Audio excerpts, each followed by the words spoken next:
بسم اللہ الرحمن الرحیم۔ السلام علیکم ورحمۃ اللہ وبرکاتہ۔ میں ہوں سید عاشق حسین اور آپ دیکھ رہے ہیں اسلامک نالج۔ آج کی اس ویڈیو میں بات کریں گے خواب میں جنت دیکھنا کیسا۔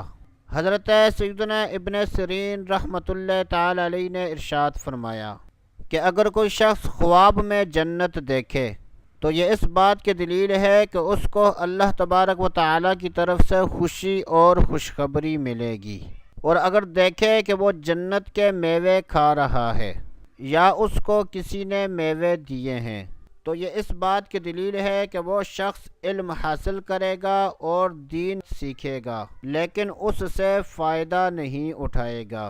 اگر کوئی شخص خواب میں دیکھے کہ اس پر جنت کے دروازے بند کر دیے گئے ہیں تو یہ اس بات کی دلیل ہے کہ اس کے والدین اس سے ناراض ہیں۔ اللہ عز و جل سے دعا ہے کہ اللہ عز و جل ہمیں اچھے خواب دیکھنے، برے خوابوں سے بچنے کی توفیق عطا فرمائے، اپنے والدین کی اطاعت کرنے کی توفیق عطا فرمائے۔ تو دوستو ابھی کے لیے اتنا ہی، اگلی ویڈیو تک اجازت، اللہ حافظ۔